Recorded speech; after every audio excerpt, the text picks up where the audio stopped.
Assalamualaikum warahmatullahi wabarakatuh. Perkenalkan, nama saya Indri Wahyuni MPD, CGP Angkatan 9, Kota Bandung. Pada kesempatan kali ini saya akan memaparkan tugas koneksi antar materi modul 2.1 pembelajaran untuk memenuhi kebutuhan belajar murid.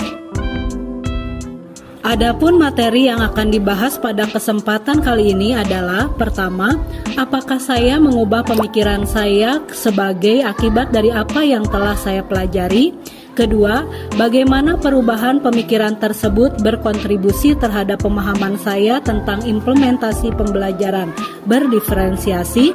Ketiga, bagaimana saya tetap dapat bersikap positif walaupun banyak tantangan dalam penerapan pembelajaran berdiferensiasi ini?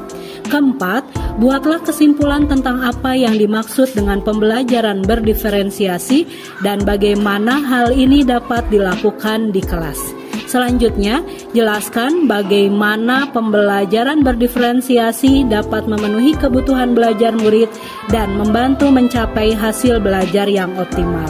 Terakhir, jelaskan kaitan materi dalam modul ini dan modul lain di program pendidikan guru penggerak. Pembahasan untuk poin yang pertama. Saya mengubah pemikiran saya sebagai akibat dari apa yang telah saya pelajari. Saya mulai memahami bahwa pembelajaran berdiferensiasi sangatlah penting. Tomlinson tahun 1999 pada bukunya halaman 14 menjelaskan bahwa pembelajaran berdiferensiasi adalah usaha guru untuk menyesuaikan proses pembelajaran di kelas untuk memenuhi kebutuhan belajar individu murid. Saat kita akan mengimplementasikan pembelajaran berdiferensiasi di kelas, kita sebagai guru harus melakukan upaya yang konsisten untuk merespon kebutuhan belajar murid. Pada modul 2.1 ini saya mempelajari dan memperoleh pencerahan bahwa melakukan pembelajaran berdiferensiasi bukanlah berarti bahwa guru harus mengajar dengan 32 cara yang berbeda untuk mengajar 32 orang murid. Bukan pula berarti bahwa guru harus memperbanyak jumlah soal untuk murid yang lebih cepat bekerja dibandingkan yang lain. Pembelajaran berdiferensiasi juga bukan berarti guru harus mengelompokkan yang pintar dengan yang pintar dan yang kurang dengan yang kurang.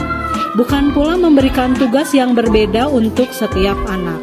Pembelajaran berdiferensiasi bukanlah sebuah proses pembelajaran yang semrawut atau chaotic, yang gurunya kemudian harus membuat beberapa perencanaan pembelajaran sekaligus, di mana guru harus berlari ke sana kemari untuk membantu siswa A, siswa B, dan siswa C dalam waktu yang bersamaan.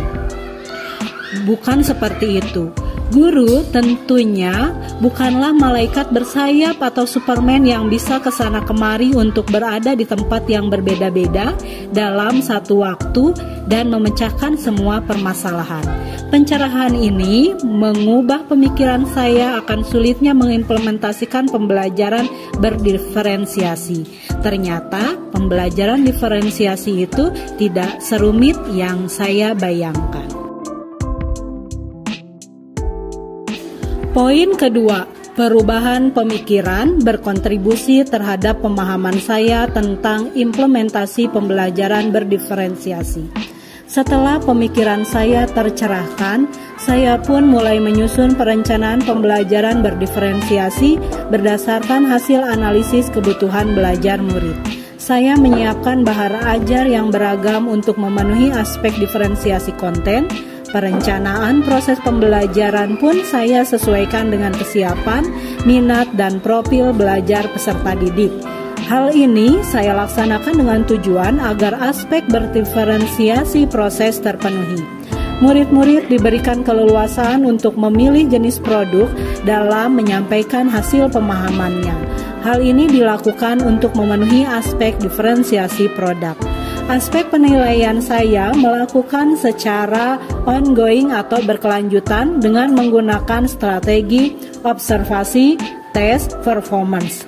Alat penilaian yang digunakan adalah jurnal harian, lembar observasi, tes tertulis, dan rubrik performance.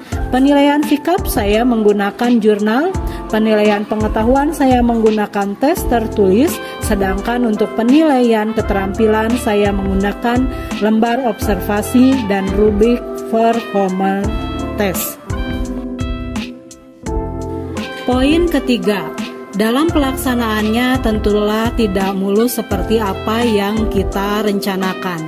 Namun, ada hal-hal yang membuat saya tetap dapat berpikir positif walaupun banyak tantangan dalam penerapan pembelajaran berdiferensiasi ini. Karena saya ingat bahwa pendidikan menurut Ki Hajar Dewantara adalah menuntun segala kekuatan kodrat yang ada pada anak-anak agar mereka sebagai manusia maupun anggota masyarakat dapat mencapai keselamatan dan kebahagiaan yang setinggi-tingginya. Sebagai pendidik, kita tentu menyadari bahwa setiap anak adalah unik dan memiliki kodratnya masing-masing.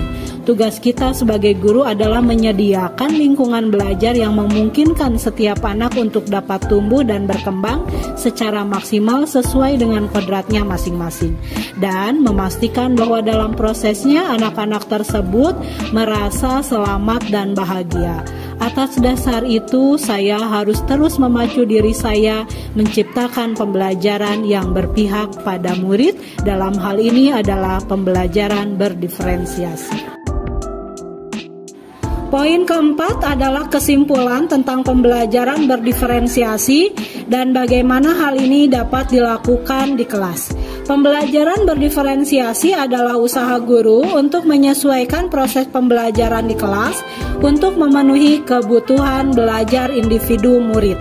Menurut Tomlinson, tahun 1999 halaman 14, dalam kelas yang mengimplementasikan pembelajaran berdiferensiasi, seorang guru melakukan upaya yang konsisten untuk merespon kebutuhan belajar murid.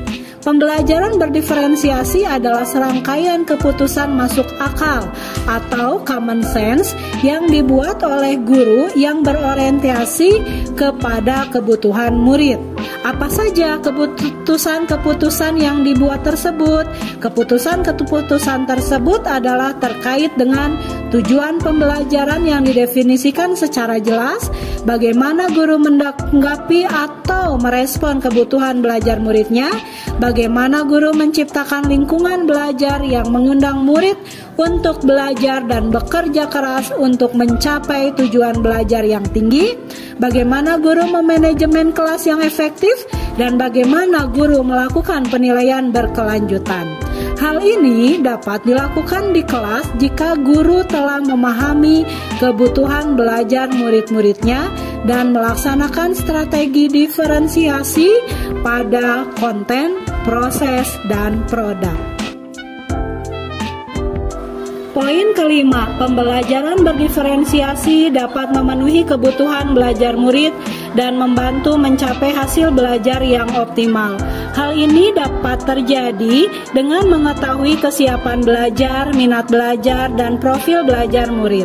Kita sebagai guru dapat merancang dan melaksanakan pembelajaran sesuai dengan kebutuhan belajar murid. Aktivitas pembelajaran yang kita lakukan akan lebih terarah dan tepat sasaran sesuai dengan tujuan pembelajaran dan kebutuhan belajar murid. Tugas kita sebagai guru adalah menciptakan lingkungan belajar yang sesuai dengan tumbuh kembang murid, sehingga akan mudah diciptakan dengan melaksanakan strategi belajar diferensiasi pada aspek konten, proses, dan produk. Hasil belajar murid pun dapat dioptimalkan dengan aktivitas tersebut.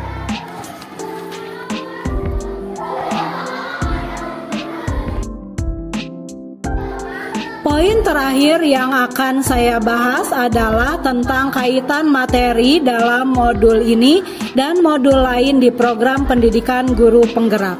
Modul 2.1 yang sedang kami pelajari membahas tentang pembelajaran untuk memenuhi kebutuhan belajar murid.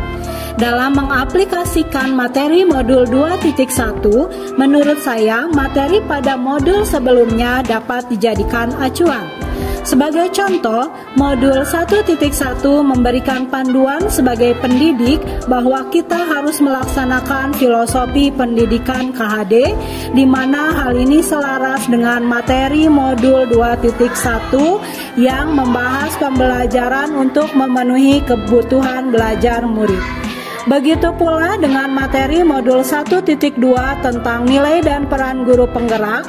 Hal ini sangat dibutuhkan karena kompetensi guru yang telah memiliki nilai dan peran guru penggerak akan lebih bersemangat menciptakan pembelajaran sesuai kebutuhan belajar murid.